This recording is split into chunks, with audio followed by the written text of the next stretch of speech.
Temporary pleasure और temporary pen, ये कहीं ना कहीं रिलैप्स की बहुत बड़ी वजह होती है।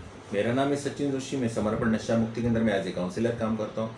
आज इसी विषय में हम बात करेंगे टेम्पररी प्लेजर और टेम्पररी पेन क्या है। हम पहले प्लेजर वाली बात करते हैं। जैसे चूहा पिंजरे में घुसता है एक चीज़ खाने के लिए, जैसे वो अंदर घुसा बाहर निकलने का प्रयास करता है तो वो कहाँ होता है? पिंजरे के अंदर। पिंजरे का दरवाज़ा बंद हो जाता है। वैसे एक नशेबाज प्लेजर के लिए अगर जाएगा तो वो क्या हो जाएगा, उसका शारीरिक और मानसिक एलर्जी स्टार्ट हो जाएगी, एक्टिवेट हो जाएगी और फिर से वो एडिक्शन का शिकार हो जाएगा। क्यों? क्योंकि जब हम एक बार नशा कर लेते हैं तो बार बार करना हमारी मजबूरी बन जाती है। इससे दूर रहने के लिए रिमेंबर द लास्ट ड्रिंक, अपना आखिरी बार नशा करना याद रखना। उस समय क्या क्या घटनाएं हुई थी, क्या क्या कॉन्सिक्वेंसेस हुए थे, उसको याद रखना।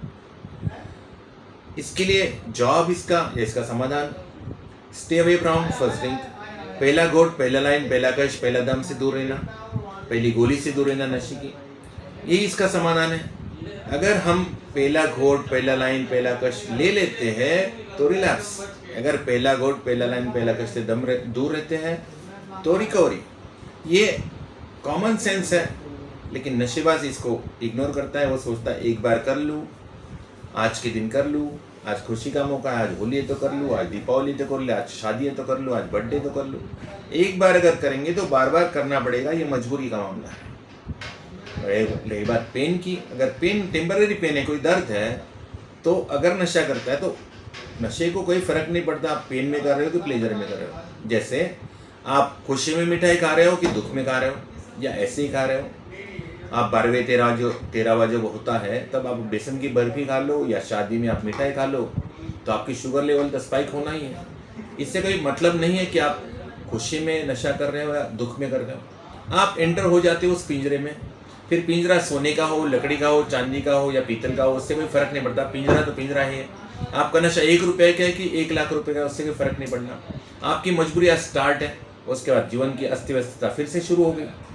ये एक रिलैप्स का बहुत बड़ा कारण है। अब इसमें और डीप में जाते हैं। 1 जनवरी से लेकर 31 दिसंबर तक हर खुशी के पल, हर दुख के पल, हर परेशानी के पल नशा याद आएगा।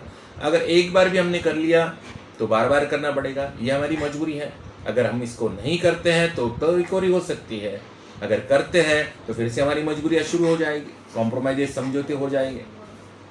हम जब नशा मुक्ति केंद्र में ट्रीटमेंट करवाए, अपने शरीर को ठीक करवाए, सब कुछ बढ़िया करवाए, सोच को सकारात्मक रहे, मोटिवेशन के साथ में निकले, लेकिन उसके बाद अगर ये गलती हो जाती है, टेम्पररी प्लेजर, टेम्पररी पेन, अगर बोरियत होती है तो भाई बोरियत को हटाओ।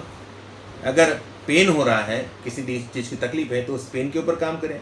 अगर खुशी है तो उसमें सपोर्ट के लिए अगर नशा करेंगे तो खुशी चली जाएगी। अगर तकलीफ है, पेन है, अगर उसमें नशा करेंगे तो वो उसकी इंटेंसिटी और बढ़ जाएगी। अगर बोरियत में नशा करेंगे तो थोड़ी देर के लिए तो आपको बोरियत महसूस नहीं होगी, लेकिन बाद में बोरियत और बढ़ जाएगी। बोरियत अगर हो रही है, कोई पेन है, तो उसके ऊपर काम किया जाता है, उसको सॉल्व किया जाता है, ना कि नशा किया जाता है। एक सिंपल कॉमन सेंस है, इसको याद रखें, अपने आप को सुरक्षित रखें, तरक्की करें, स्वस्थ रहें, मस्त रहें। मेरा नाम सचिन जोशी।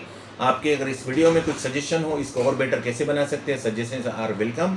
और अगली वीडियो किस विषय में चाहिए उसके ऊपर भी आप मुझे कमेंट करके बताएं। अगली वीडियो ज़रूर मैं उस विषय के बारे में सोच कर बताऊँगा। नमस्कार, जय माई की, जय गुरु।